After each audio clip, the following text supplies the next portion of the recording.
Sorry for that poor audio quality for like the first 3 minutes of that. Kind of glad my phone cut out, to be honest, because now I can actually speak probably, hopefully, a little bit more clearly in this other side of my phone rather than through these shit headphones. But anyway, yeah, no, I do feel still really strongly to continue persisting through this, because it's like when something like pierces you to that level,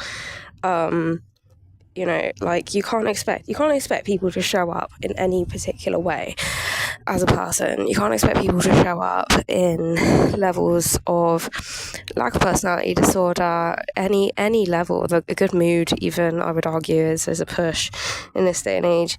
And like it's idolatry. And I think where did I start off this point? What was the thing that actually brought about me starting this?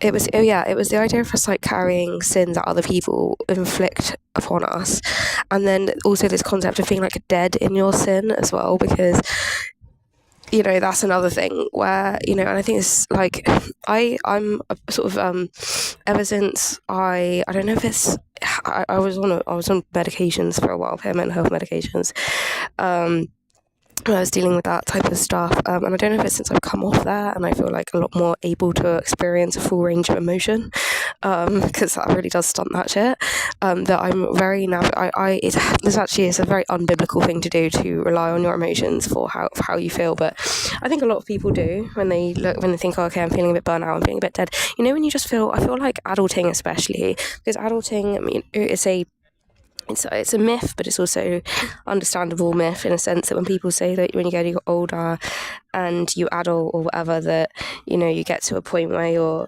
things become a bit more mundane, you feel a bit more dead in general because all the shite that you end up doing, all the responsibilities that you tend to have. But at the end of the day, you can be dead in your sin if people are in life. I would argue, whether you want to look at it from people or you want to look at it from life, like life will fuck with you. Life will at times beat the actual living shit out of you, because that's the contrast that it gets, and we all need to learn, I would argue, just like in hindsight, to fight for ourselves and fight for our life and fight for our peace. And at the end of the day, like when life brings you hell, you have no other option but to like fight it and to like withstand it and learn how to navigate it. And it gets worse and worse with age and responsibility.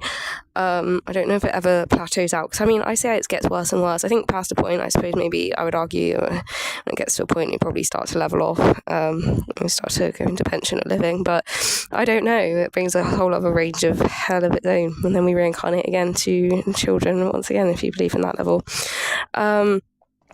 But yeah, you can't expect people to show up in any level, and like people, I think it's really easy to believe that people will like, there's this sense to say, don't go to a situation which has harmed you and which has made you ill. Don't go to a place that's harmed you and expect them to heal you. And I think that is true in situations. I think sometimes you can go to people in situations that have harmed you and expect them to heal you in certain situations, but I understand the train of thinking. But like if you look at it as a level of like, sometimes if people hurt you and stuff, like, and you feel dead, I literally feel like my soul and my heart and everything, because of the way that life has kind of dragged me through the ringer in the recent time. I do feel a bit dead from it, and like, not necessarily numbness, but like I just feel like I have gone through it, and like people have taken my kindness for weakness, and I'm not here to victimize myself. I'm not here to put someone else on this pedestal of evil or anything else like that. But at the end of the day, like, like that is like, I think it's a personal moral responsibility as someone that goes by the concept of healing themselves, and to look at it from a level that if you are dead in your sin, like to like be restored, and on a sense of, as I say, this is what kicked this off with the Christian mentality, to be restored and to look at it of, we can't save ourselves, and you do have to. A lot of Christians, they do look for a savior, because it's that external power, and it really resonated for me. And I think that like a lot of people, they have a lot of bad moods. They're bitter in life. They're sad. They're angry about something, and they're dead in their sin, or they're just happy being that type of people. But we can't all, be brilliant in all ways. And I'm sure many people would consider me very bitter in a lot of ways, and that's fair enough because I am. But at the end of the day, we're all a variety of different attributes. And that goes to say, like, there's always going to be that spot to heal yourself from situations where other people and situations in life and the universe and everything else like that has made you feel negatively and dead, in a sense, because the consequence for death for sin is death. It's a well-known fact. When people sin against you, it kills a part of you, whether it's a psychological part, a soul part, anything. It does kill you, and and I think those parts can stay dead. You hear about these people where they have relatives die. They have people that die in their life in situations that really destroy them and break them down into a million pieces, and they never recover. A lot of people, if they're stuck in their ways and they have this psychological block, and they won't be honest about what it is that's bothering them. I'm always this advocate for this, like, law of attraction journaling, that you get to the point where you're so radically honest about all of your emotions and how the way that these things affect you, to the point where you can resonate there, and you can tackle what's bothering you rather than living in a place of resistance. And I know for a fact that I have had shit go down that I still haven't brought myself to fully look at and process for whatever reason, but I know that I will get there to do that. And I'm probably just like, it's one of those things where it's like you're preaching to the congregation, but like, when you are looking at it on that level, because as I say, there will be Christians trying to do this, because that's actually was tipped off this video. The sin that people create for you, and the soul death. Do you know what I mean? I think you can't navigate. I think it's impossible to measure what it is that's going to damage you. Damaged people, and it's that cycle of, because we all have these varying attributes, there's always going to be that space to heal yourself in situations. There's always going to be that space, because inevitably, by the law of contrast, when you're happy, there's going to be someone else next to you that is unhappy. Do you know what I mean? That is contrast. That is diametric contrast. It happens everywhere. You will see it around you. And I think this is probably, actually, even when you're just walking past randomers in the universe, like, I think, this is why there isn't this high level of resonation unless you actually know them and you choose to speak to them. But there isn't often this high level of resonation because there's this passive diametric contrast of passivity. Anyway, I don't want to get too, like, metaphysical about it, because I'm not really a scientist, but it's that level where there's always going to be room and space to look at your own soul and say, well, and it's not, I don't always think it's about it, reflection and knowledge is always going to be helpful, but, like, in terms of, because I think there is a sense to say, and I've sort of attacked myself in the past for saying sometimes when you forgive someone else and you forgive yourself, they say that you have to, in order to avoid that situation, the logic is to make a change to avoid it. And I haven't been the best at doing that, but I also think that I'm a bit of a stubborn person, and I think this is where I talk about the eccentricities of people in general. You can really, really, really, really, whether it's neurodivergence is often the case, you can get very hung up on one state of being and one state of self and one state of living and one state of belief systems that doesn't balance you. And, like, as a I think anyone is unbalanced to one level or another, but I think it's that identification. I'm definitely on this soul renewal kind of energy at the moment, because a lot of things just seem to be destroying my soul a little bit, because I really learned in a spiritual awakening level to fuel my soul and feel on my highest energy. But as is quite well known within the spiritual awakening level, it's not possible, really. I wouldn't say it's not possible, but it's not really done to maintain that consistently. And then, so by contrast, I'm now experiencing this, like, soul death, in a sense. they say like you have to die to be able to renew, and you have to die to be able to like, and it goes as well. This other concept that they brought up in this video that I was watching. This idea, it says in the Bible that if you die like for Jesus on a Christian level, that you will live, and if you live for yourself, you will die. And I feel like I integrated this, like, not necessarily because I knew it was a Christian term, but in like, you know, I think in anyone, when you grow and when you kind of go out of your fear zone into something new, that you can look at things on a level and say, oh, well, you know, I don't need to kind of look at things on a level where I'm comfortable, I'm not in my comfort zone. So in a sense, you're killing off that part of yourself, and that healthy fear that says no, you're sort of killing that in yourself. And I really haven't mastered this idea of working with, because I think there's this sense that yes, these things happen anyway, but I think on a spiritual awakening level, you become conscious to these concepts that are prominent in the being that you are and the state of mind that you have and stuff. And I'm really becoming a lot more aware of this like death situation and how to work with that and how it works with me, because you have to die to renew, or a door has to close for one to open, and that's just daily life for you. But it's this, in a spiritual awakening level, you become very good at dealing with it yourself. I think this is a new spiritual awakening element that I'm like coming to terms with at the moment. But I think with a lot of people, it's that level where you also then, when you integrate yourself, you have to think about other people, because, you know, and this is what I'm talking about, it's this level of, you know, expecting other people to show up on a level that is not for, you know, that's going to serve you in entirety, and they're not going to try and serve themselves first, and they're not going to obviously do what they want, you know, within reason. I would argue that from my experience, the boundary to which you know, that goes is rather extensive. Breaking the law is not the farthest realm that goes in most cases. Public nuisance certainly isn't. But as I would say, that, you know, it's identifying that space within yourself where you're like, do you know what, I feel dead, I'm not thriving here, like, what is this? And as I say, to understand what it is one part, but also to, as I say on this video, it's the Christian level, is to go to Jesus, because how the fuck can we save ourselves from the inevitable damage that life and the universe brings you? I just would argue that from my universal kind of spiritual development level, we are not that powerful, really, when it comes down to every element that kind of resides this universe and world.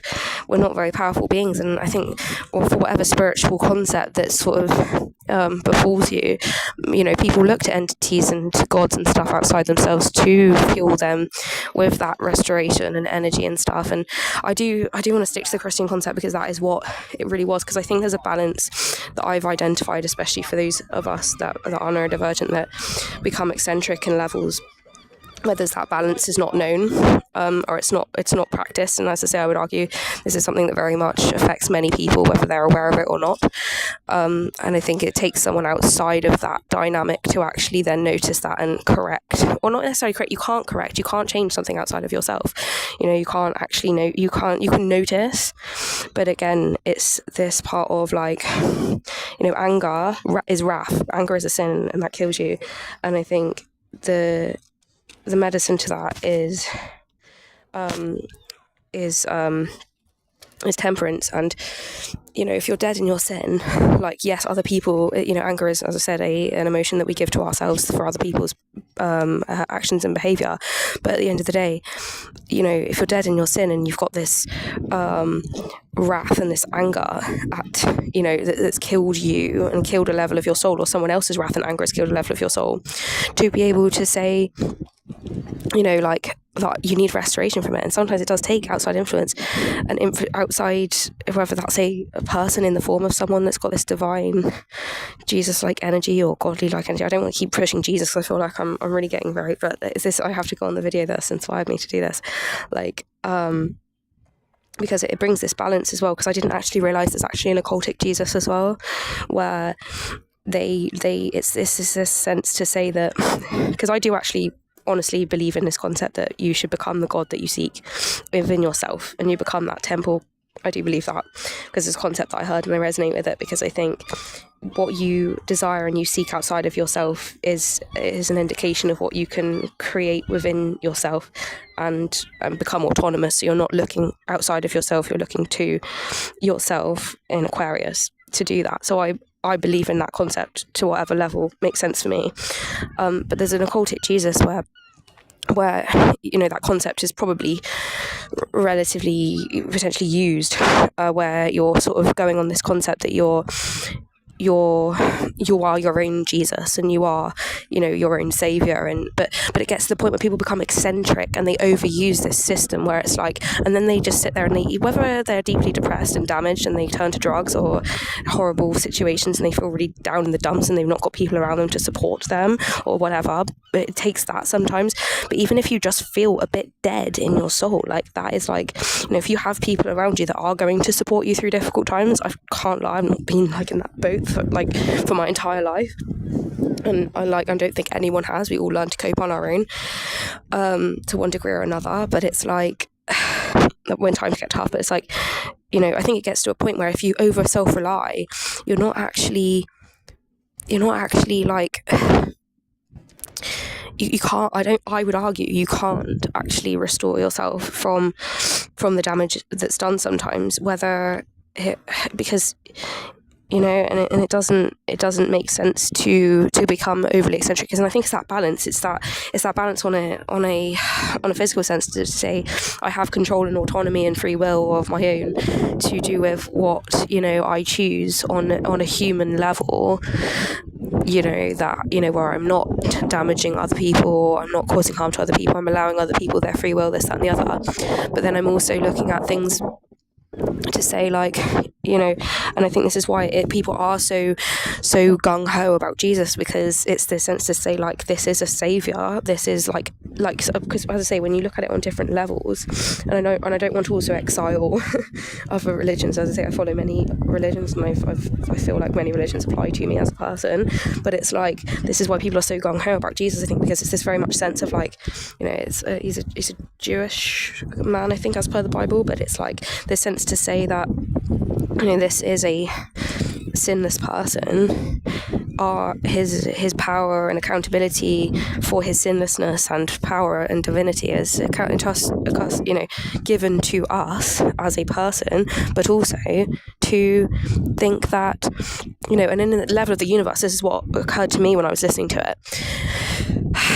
Again, I don't like to get too metaphysical because I'm not a scientist, but like, if you think about the scale at which people die, and you look at the scale of which animals die and energy is recreated in the universe, I think it's understandable to believe that, like, Jesus, if you also on a level, it's all about levels for me, spirituality, in one sense of human beings, we can only assume one level at a time, but like, to think that Jesus can restore, and having that faith, it's that constant reminder, because many people think that religion is a projection that people have of like a father complex that they never had. This is one strand of belief that people that don't follow Christianity at all have, and that's for them to believe.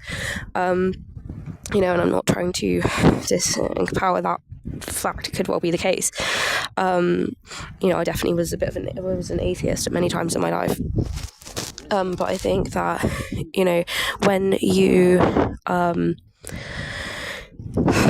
when you look at it on a level of eccentricity, it's easy to, like, I think it doesn't serve you as a person to disregard the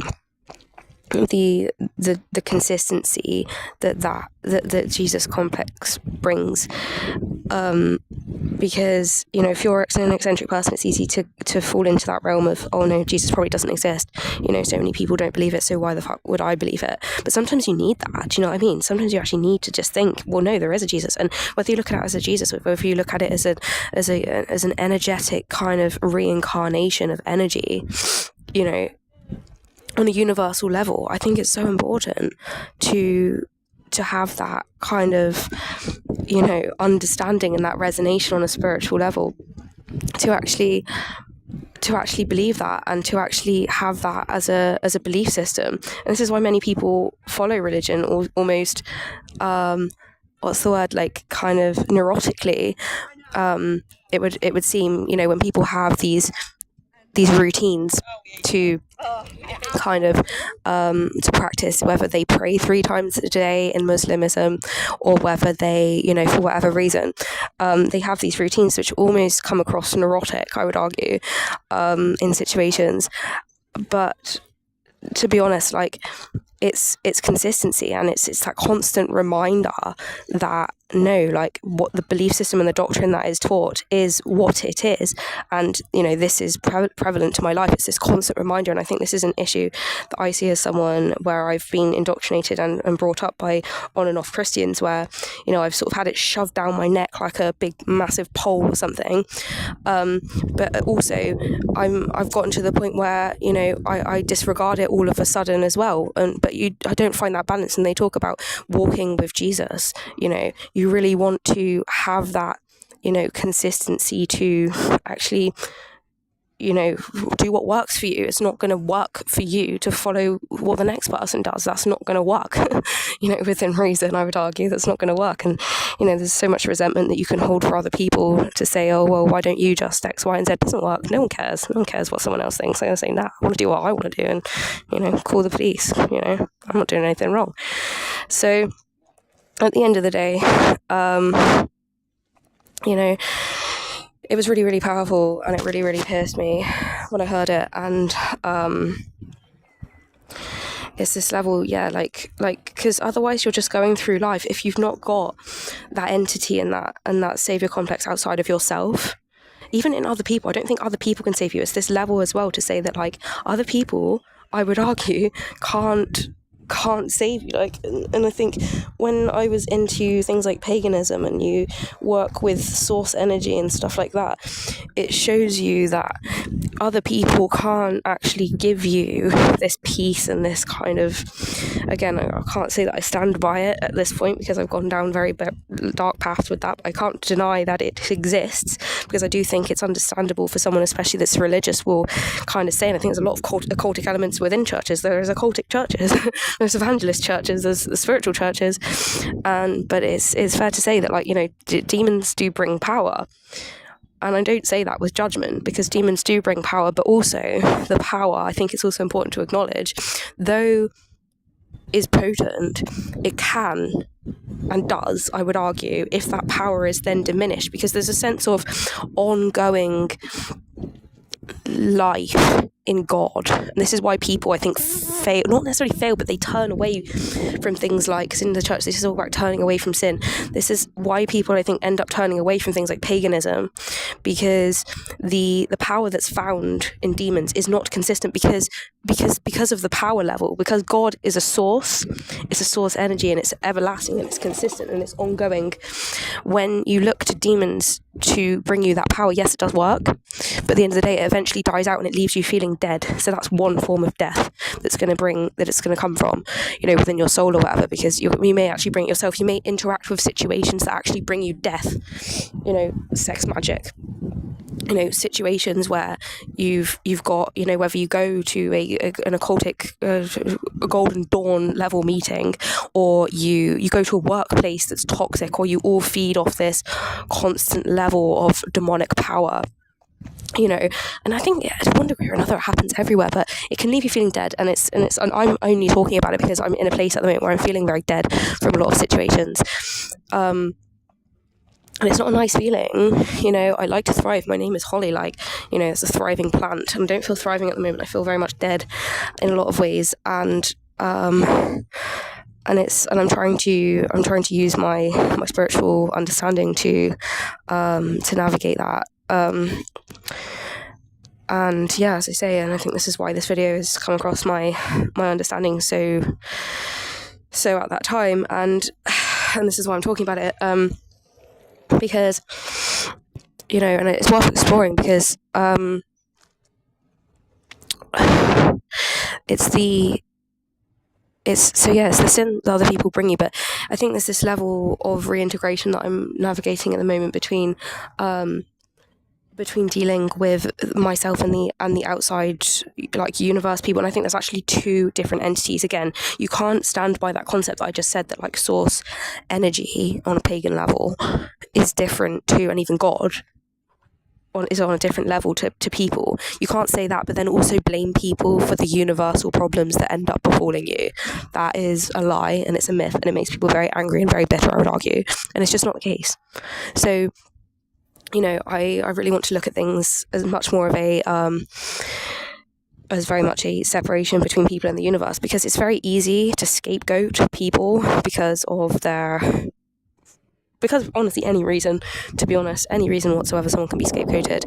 And I think, especially if you don't understand someone and you have fear for someone, to honestly take everything that's happening negatively in your life and just be like, oh, that's because of that person's the reason. Yeah, they may be a sociopath in some ways, they may be an arsehole in some ways, many people are. At the end of the day, they may just be a crazy ex-pagan sat on a bench doing a podcast like myself. But at the end of the day, like, you get a million people, and I think on a spiritual awakening level, if you're actually going to attribute all of your problems to, one person and one situation, you're going to make yourself very angry. And I'm finding myself getting very angry, and like, you only learn through life. I think it's to a point where it's like, we all love to moan, and I think it's actually a skill to moan, and I think it actually relieves a lot of stress and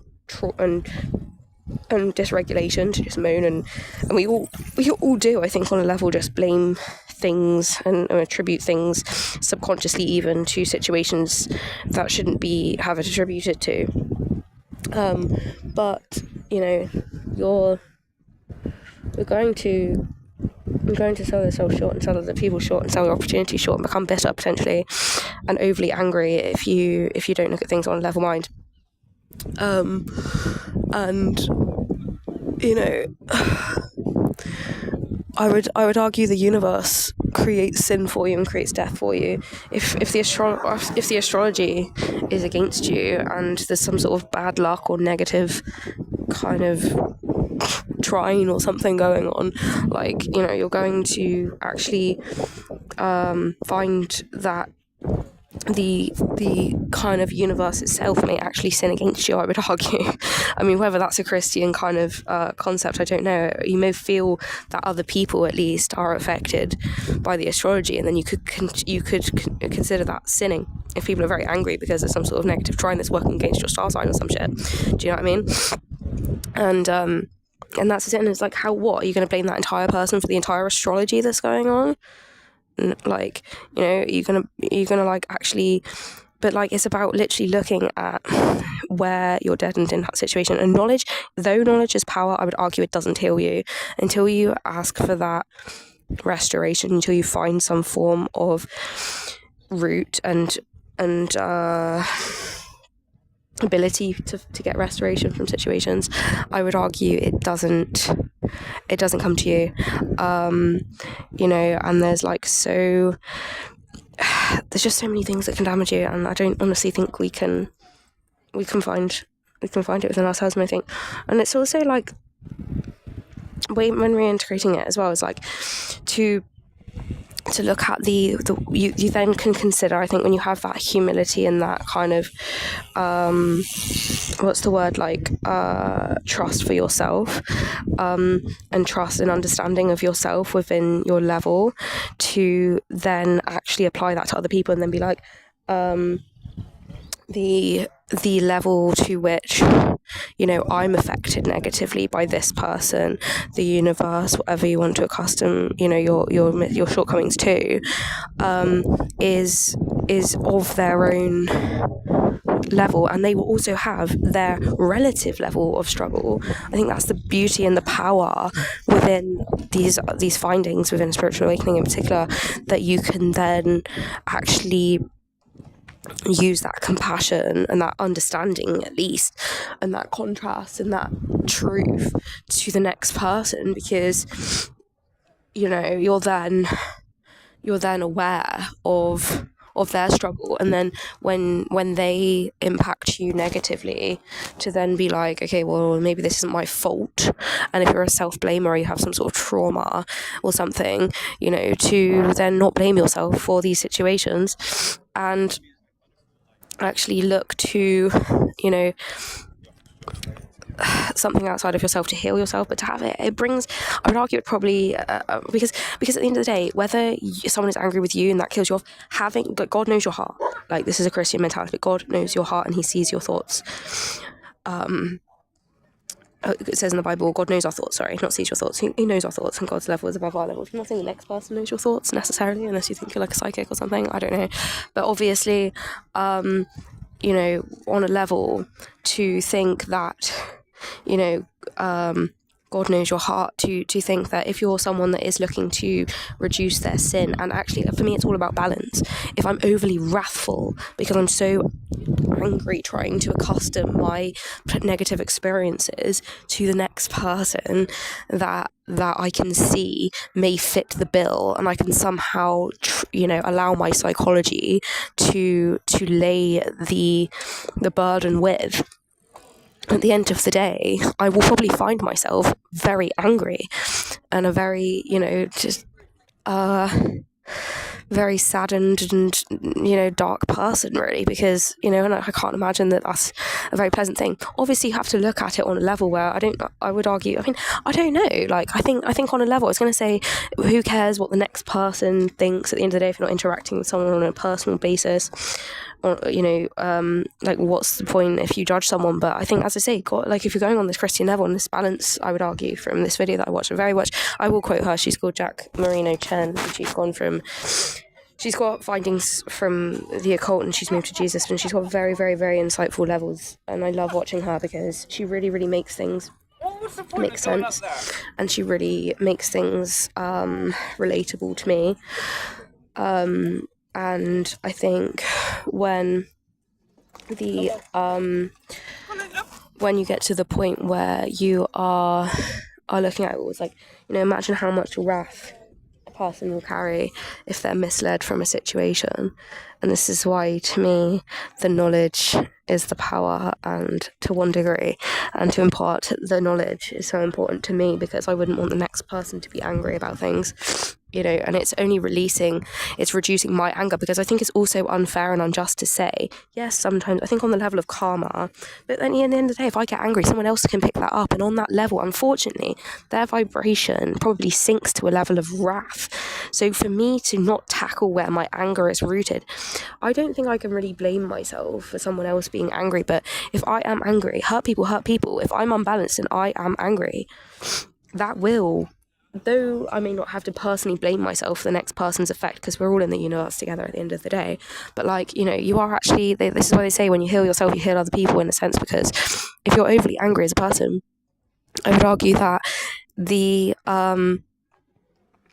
anger that you partake in, and the vibration that other people meet you at, is also anger. And that's not a healthy place that anyone really wants to be in. And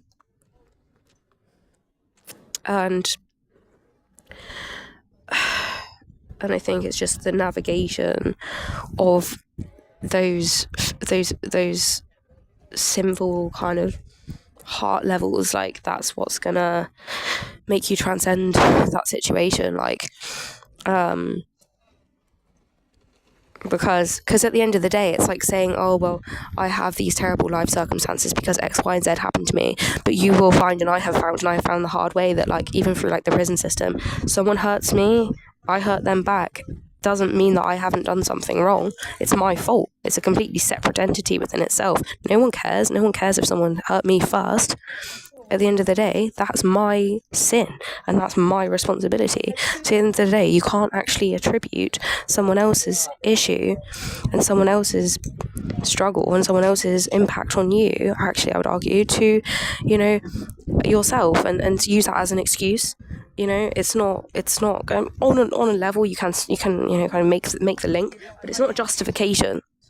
you know, and life gets very, very complicated, and life gets very, very dynamic, and there's a lot of change, and there's a lot of struggle that many people go through, and there's many massive pieces that people face in life. And you know, you can't, and I think I've always been someone not to pigeonhole people, but at the end of the day, like, I don't think anyone realistic. I don't really care what your social class and economic level is in this life. I would argue that most people don't just look at one person and say, oh, you know, you're a write-off because you're, you know, you may kind of box someone in a category, but you probably won't actually write them off entirely as a human being. But then again, it's this eccentricity level that many people fall into, and actually it's quite common in this astrological era, to be honest, to look at things and be eccentric towards things.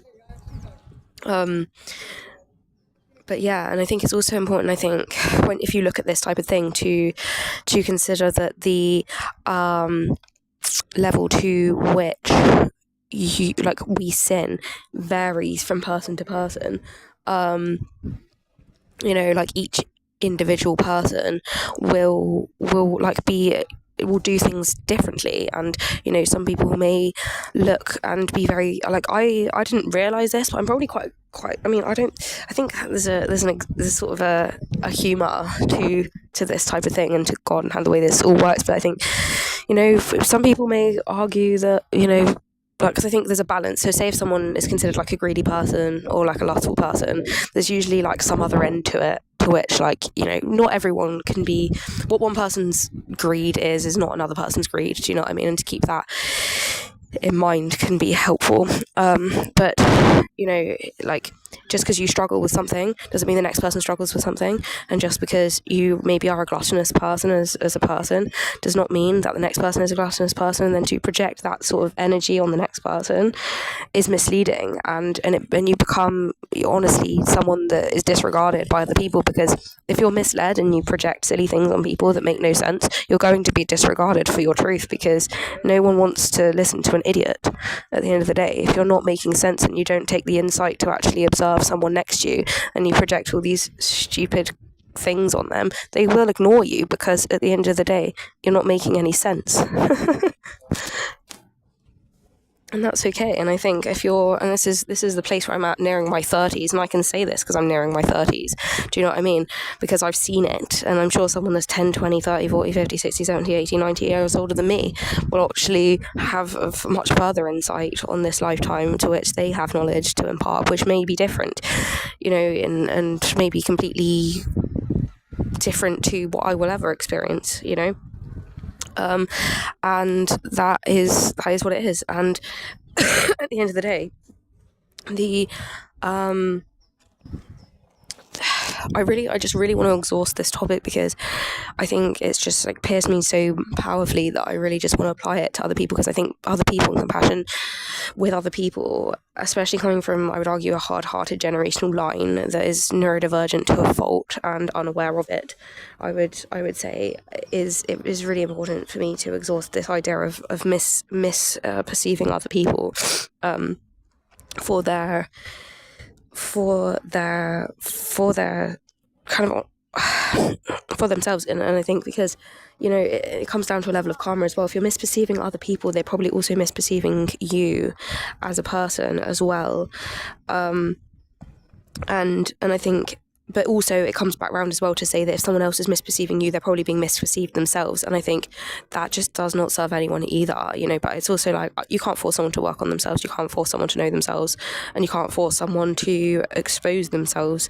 Do you know what I mean? At the end of the day, if someone is open about what they are and whatever with you, then that's the case. And if it's not, then it's not.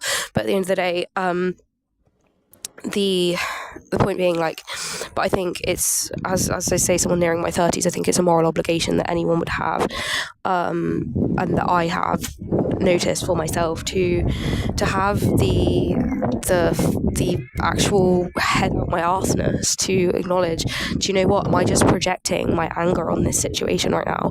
Like, is this genuinely what it seems to be? Like, there's that sense in paganism, since we bring out that paganistic element and phase that I had, to think that, you know, everything is not what it seems. And at the end of the day, I think people can go into this level of deception, and people can cover with what is honestly the problem to their situation and what the issue is for them. But I also think that at the same time, like, you know, the universe itself, when you separate this idea of the universe and other and person, human beings, you have to, I would argue, you would consider, like, you know, the universe is not what it seems, and the universal experiences that you have are not what they seem sometimes, but also people are not what they seem as well. But then because I think, again, this is the eccentricity, the fear elements and confusion of other people. It's easy to, and there's probably other factors that come into this, extroversion, introversion, people's life experiences, their cultural beliefs and truths and all that type of stuff, their life experiences and traumas and things like that, where you can disregard, sometimes for certain people, the factors to which the universe is bringing you this level of, what's the word? Of deception, and of this, everything is not what it seems, and then place blame with the next person that doesn't deserve it. Like, and it's so, because on a karmic level, like, truth does not resonate anywhere that it doesn't resonate. Truth resonates where it resonates. This is why you can't believe what the next person tells you if it doesn't resonate for you. This is why you can't judge a situation if it's not true and expect this perpetuating truth to continue to perpetuate. We all resonate on different levels, right? So what one thing is truthful to one person is very untruthful to another person. It's not to say that it's untruthful, but it's untruthful to you as a personal thing, and that's valid.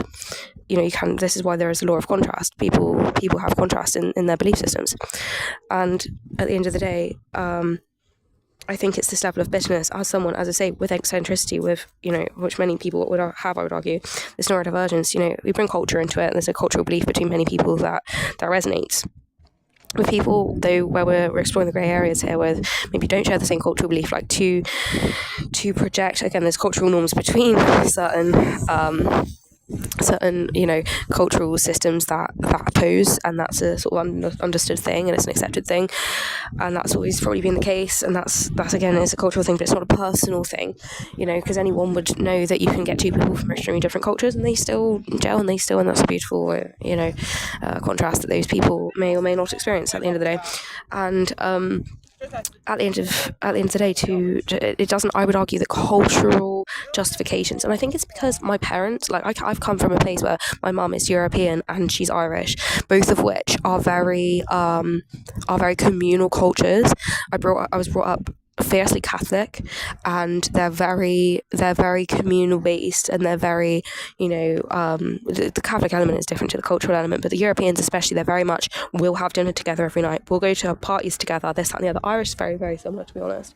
They're very communal, and they're very let's have a party every fucking day, and let's invite all the family, and this, that and the other. Do you know what I mean? Like any culture.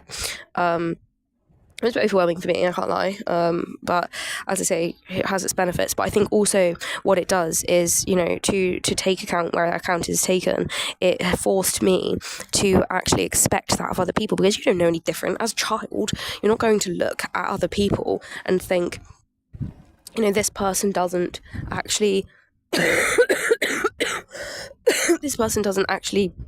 think the same way as me necessarily. It's only hindsight, I would argue, that gets to the case.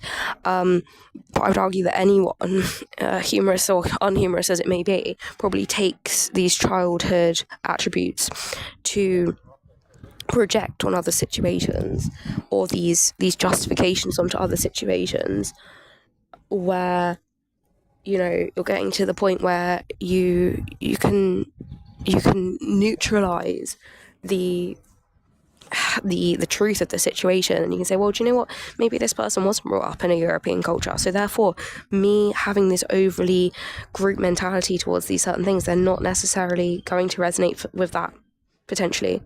And, you know, for me to assume And it's sometimes it's not even like, it's not a personal attack. A lot of people will be very, will take things as a personal attack if they feel that they're not being seen. But I understand that. I came to a revelation recently. It's like, how can someone not forcefully push their mentality in situations when they're not being seen? Many people are easy to disregard if they're off doing their many things. We all have different priorities, and it's very easy to push someone to the side. So at the end of the day, it's understandable why many people push their agenda. And I'm making clinical narcissism here, but on a level, it's very easy to ignore people when you're busy doing your own shit. And if you're not one of those people that's stubborn enough, like myself, to say, do you know what, now this is me, and you can fucking deal with it, or you cannot, I'm still going to do that. So, do you know what I mean? You can, whatever. If you're not one of those people, it's easy to disregard those people, because it's easy to just say, okay, well, yeah, no, it's not for me, whatever, you can just go on with your life, whatever. So, as I say, that is kind of a fact to, to what you're doing, to focus back. Yeah, so on a level to realise where you can project your own sort of beliefs on any level. And I think this is just like probably going to make like a massive journal prompt for me, to be honest. I don't know if your 30s is like where you have this like expansive and overly kind of what's the word, like depictive mindset. I mean, I am technically still in my 20s for another 3 years, but still, like, I'm very much feeling this 30s energy where, I'm definitely seeing things on a new plane, and it's giving me a lot of insight to myself and elevation to myself, and on which, I may have truly in a sense made a fool of myself in certain situations, or actually not done what was expected in certain situations, simply because my mindset was so powerfully indoctrinated emotionally with all of these beliefs and all of these systems and all of these memories, to which, emotions, they say emotions, like logic it does, like emotions and logic works together, but if you have these strong emotional grounds in certain situations, that is what you're going to resonate with, unfortunately. So if you have these strong periods of this very traumatic experiences, that's what you're going to resonate with, that's what's going to show up energetically for you. But at the end of the day, like the logic can dispel that, and that's why people go to like therapy, and that's why people look at their experiences and such like that. But if you are, if you find that you're working from a mind frame, and I think it's about resonance, to be honest. If you are not resonant to the next person, and if you're not resonant to the next experience, to the point, and I think the line must be where it makes you angry. If it makes you angry because this resonance, it resonates for you, but it doesn't resonate for the next person, even the universe, and that's not a personal issue.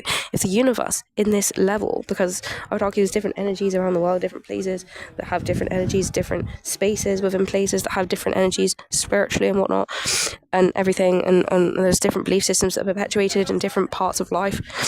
And at the end of the day, and many of us, do come from immigrant families like myself, and so maybe in those cultures, in those places of origin, like the European cultures that, my family is originated from, and also Ireland, maybe those cultures are perpetuated, and then to visit those places is quite nice.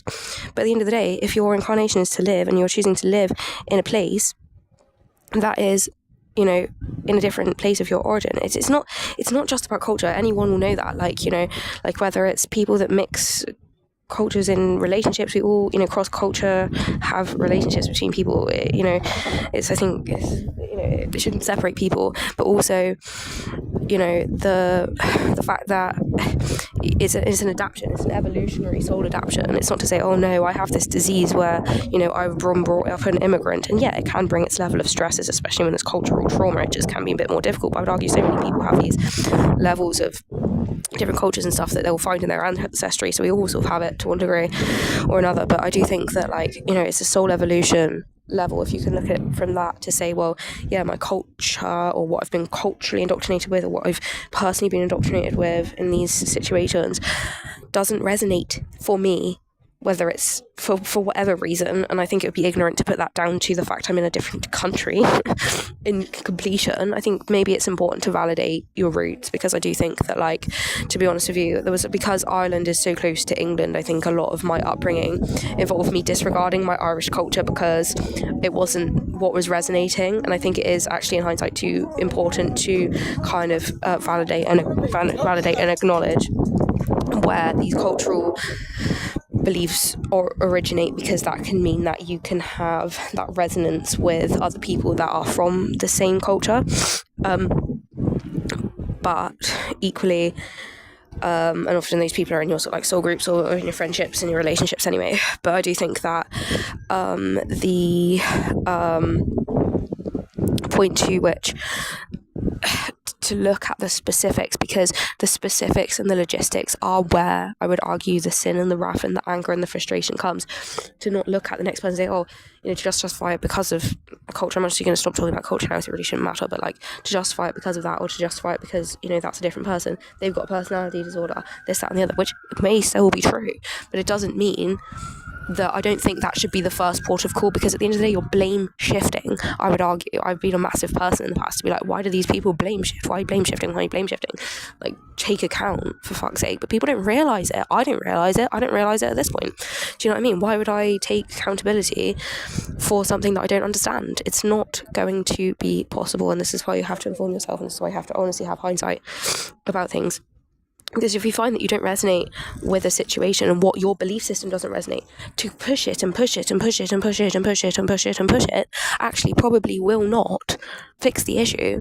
It will probably only perpetuate your frustration, I would argue. And that becomes a sin, and it becomes an idol, I would even argue, because you idolize yourself and you potentially idolize, again, I think maybe there's a space for this on a level, but if you overly idolize yourself and you overly idolize a situation, you overly idolize, things, it becomes idolatry, and it's death. The sin, on a Christian level, the sin that you have creates death, and I'm talking about this deadness I feel in my soul, and to be angry about things that you can't change, it's about really looking at that and being like, hey, well, maybe this just doesn't resonate for the next person, and actually it will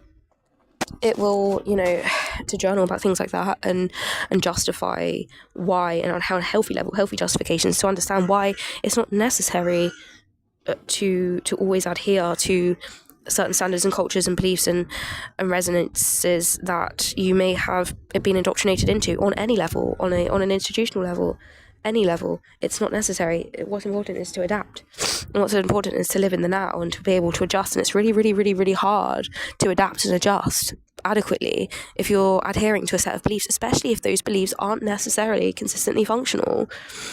In all situations, I think it's anyone's moral obligation with any sort of indoctrination, any sort of actually position in life, to kind of like to adapt and to be able to look at the adaptations necessary for one person and group to the next person and group to actually create balance. And that's a moral obligation. I think this is probably why I'm maybe feeling the heat a bit harder at the moment. I'm actually living with or seeing a lot of these people that I have had these cultural indoctrinations from, and maybe this is where this anger and wrath is re-emerging, because of this frustration that I feel, because it's like, my cultural beliefs, and I would argue most of which, because there's that situation where you say, is this a cultural belief issue, or is this an indoctrination, a preference point, to which many people with rich culture will go through this level where they say, actually, is this just my mum being a bit of an asshole, is this just my dad being lazy and perpetuating that I do all these things, or is this a cultural belief? And you go through that and you think, okay, and you separate those ideas.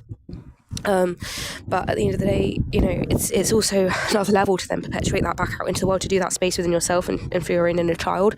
But then if your own inner child, even because this is the perpetuation that has been resonant around your environment for X amount of time, to then feel that they're getting very angry and frustrated because there's no resonation found in the environment, in the universe, but literally separate from people, to find that there's not that resonation there, and accept it. I would argue to anything that's stunting and daunting to your situation, radical acceptance is usually the answer to situations. And I think if something's making you that angry, and I think this is where my new line is at the moment, I think if I realise that I'm getting these overwhelming I wouldn't say emotions, but like I was going to say on a level of sin, if I'm feeling this overly big wrathful experience, this overly big lustful experience, or this overly big kind of envious greed, gluttony, this, that and the other, if I'm feeling that excessively, this is where I will look to question my mindset and my beliefs, my boundaries, but mainly my beliefs. I would argue boundaries I think comes with beliefs, but the yeah, like, you know, because it becomes damaging. I would argue frustration and wrath within yourself is destructive, and it's more destructive, even though it's silent, it's destructive, and it makes people very damaged, and it makes them very unhappy, because I feel like I'm a living example of that. And then you know, and I think when you can actually look at that, because then people don't even realise that they're the problem. It's that blame shifting, and then you can only blame shift to so much of a level. You can only blame shift so much, because it gets to a point where you can't actually blame shift anymore, because, you know, you may get some people that enjoy the drama, and it's like, oh yeah, I'm going to take all, you know, whatever issues they have, blame whoever you want for whatever you want at the end of the day, and put someone's face on a dartboard and throw pins at it for the rest of your life if you want to, and no one really cares. You know, if you believe in curses and that, it doesn't matter. I mean, death spells are real, but anyway, it's a different topic. But at the end of the day, like, you know, the level to which, you know, you're looking at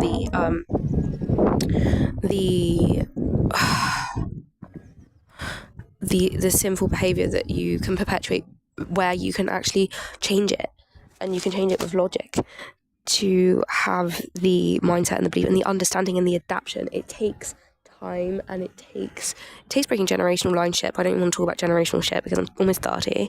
At the end of the day, you know, sometimes we do have to do a bit more of that, but it's also just like looking at things where I may be the one that's actually, because I used to hate that. I hated that at one point, because I mean, I don't even give a fuck. Like, I've unpacked many of my childhood traumas on this channel, but, you know, like I had my friends from one of the schools I went to before I changed, and then all of a sudden this lunatic enemy level arsehole decides to bully me and become a complete arsehole towards me, to which, you know, I become very bitter, because then when this system is perpetuated by a narcissistic or sociopathic person, where many people don't want to get involved, to say that I'm the problem, when I know that I am not the problem. Looking back with a level mind and with an adult mind, yes, I had many traumas and I've had many problems, which may have made me a difficult person to deal with, but I'm sorry, that does not make it okay for the next person to flow in there with their personality disorder and take the reins of my life and tell me what I can and cannot do. That's a matter of perspective. But anyway, I'm honestly not going to look at that, because unfortunately for many people, I have my own personal belief, and I have balked against that mentality my entire childhood and adult life, and I've grown much stronger from it, because I think you'll find my free will is much stronger to me than the next person's free will, and I'm not going to take account for the next person's personality disorder. Why the fuck does that serve me? If anything, I'm just going to sit there, and whether this person's, you know, I don't know. I'm not going to go and divulge, you know, the mindsets of many sociopaths, and if God only knows sociopathic children, they can be absolutely brutal, you know, and we all know that. But at the end of the day, to be told, because I think it depends. It's all a matter of perspective. If you look at it on a level to say, I think it's really unfair to tell someone that they are the problem in the situation, many times, because that you will find that the person that is the problem, like if they have a personality disorder and if they have some sort of mental issue of that level, they have depression or some sort of, you know, self-worth issue, traumas, maybe my daddy didn't love me or anything like that, they will perpetuate this narrative, right, to another person without realizing it. They don't have the concept of self-awareness in that level, so they will consistently project. You know, I'm sure narcissists probably do this. I'm sure they take a leaf out of their own book sometimes. I'm sure many other people could learn to do that, and I'm sure they do this probably how they navigate their lives, because I think a lot of what narcissists struggle with is the perpetuation of projection on other people consistently without relent. And at the end of the day, you know, So it's unfair, I would argue, especially for someone with that sort of level of disorder, to perpetuate onto someone, especially if they don't have that level of disorder, whether they're traumatized or not, to say that they are the problem when you're probably not actually looking at the levels to which, or the groups to which they are actually adhering to, whether that be cultural or not, as the case may be. And, but many times that shit is not perpetuated. And, I think personally, everything happens for a reason. And then I moved schools and made a whole new group of friends, and that was my childhood for me. We can't all have a smooth ride, but I definitely would never say that they were in the right when I was made out to be the issue, because I would argue that mental blindness is a thing as well as any other sort of personality issue. And I think if you're unwilling to see my side of it, and then you've got the audacity to tell me that I'm the problem, I think it just shows how different people evolve at different times of life. And I think my mindset, sticking to what I knew, served me much better than trying to believe a narrative that some disordered sociopath was going to push at me. So anyway, that's just a liberation rant for my inner child a bit there, but I'm just saying that,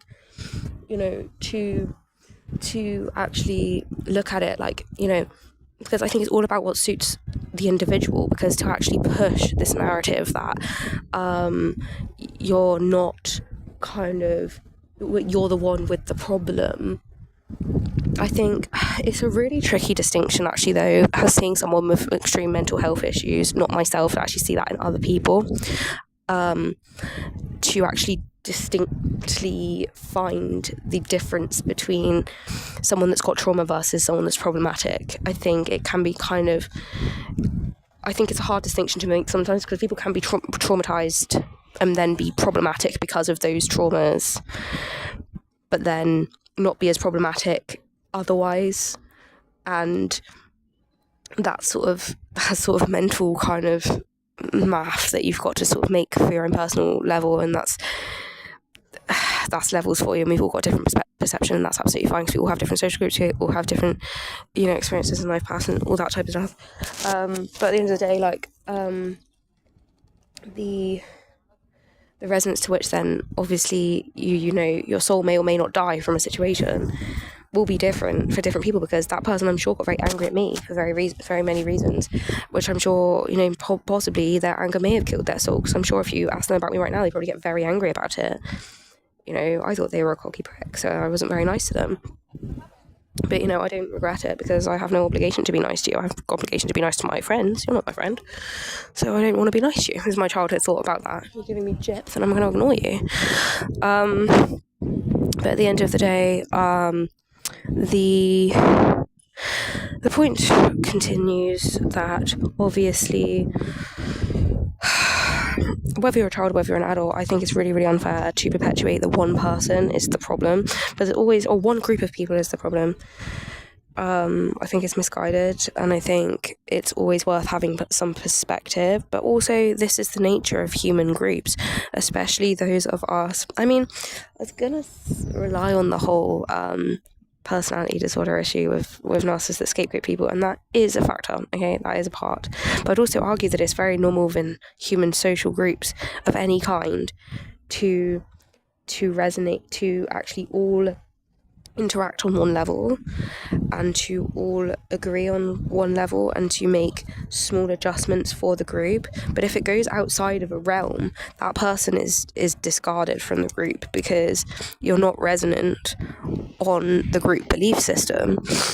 And that, as I say, when you've got different external groups, that may kind of vary, and you may allow certain people into social groups for various reasons. But these are the navigational systems that all human beings have, like to resonate with people to a point is important for social groups, and no one, because I always say, I'm so stubborn, I have literally no time for X, Y, and Z, and it's probably just from encountering people with difficulty in the past and finding, because though I would look at adult times and acknowledge my parents as having personality disorders, I would also argue that they were culturally indoctrinated, and culture does support the functionality of people with narcissism and with sociopathy. And I think maybe this was why I found it to be such a shock to myself in school, actually finding that these dysregulated personality disorders were so unruly and feral, to the point where, you know, I'm like, well, where's the politeness? Where's the justification behind what you're saying? Like, you know, where's the other side of it? Where's the cultural respect? And it's not there. And it's daunting to someone that's grows up in a culture and a belief system that validates respect, and it you know, at the top end of everything. You know, it's very daunting to deal with people that don't come from that place and they still have the same personality disorders. So its own host of repression issues and traumas and everything else like that. But, you know, it takes a lot from you, and I think that's something I've always held dear to my blessings, to be honest with you, to have that understanding of how certain cultures and many people do. But as I say, we all find our own circles, and I think, you know, I wouldn't want to be included in situations that would invalidate myself, and I think because yeah, I think this is the level on personality disorders within culture. Like, if you perpetuate a certain kind of narrative, but then it's validated by a culture, you've got the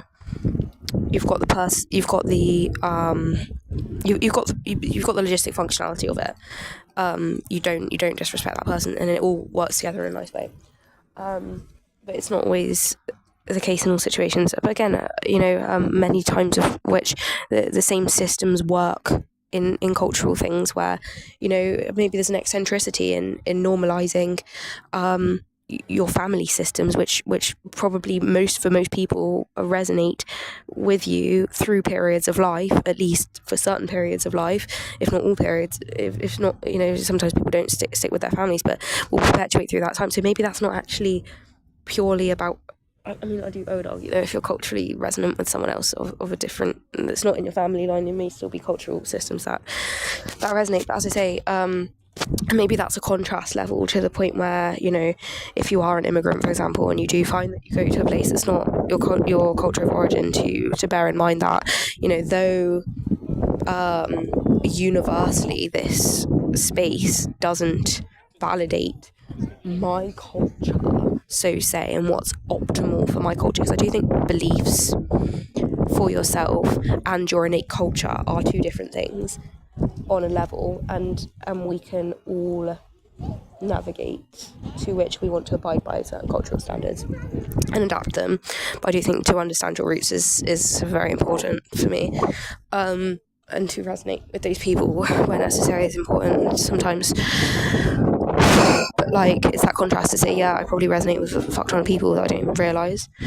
And, you know, then I'm like, okay, why am I passively being drained? And it's like, okay, well, how many people of the same culture have I actually interacted with today that I've just resonated energetically on the same level as? But I feel like this is just going on and on and on and on. So I'm literally don't even know, like, what the fuck I'm even saying at this point. But I do think, oh my god, I've gone past my normal time. I usually do like 45 minutes to an hour. I've now done an hour plus the 3 minutes of poor audio quality I have at the beginning. But it's literally, I think it's just, I'm trying to perpetuate the narrative that it's important to be aware of the impact that your own belief systems have upon yourself. And it's important to have the ability to adjust your belief systems, you know, to do that, and also, I would argue, accommodate other people in the right level, and to have understanding and kind of compassion to other people from that level probably would be, you know, functional, because at the end of the day, you know, you're looking at a oneness of the universe, and no one lives in a secular kind of universe of their own. And like, as I say, I'm only talking from my perspective. I find it's really hard to look at things purely from my own perspective and my own personal resonation, because that's just not the world that we live in. COVID, made everyone very separate.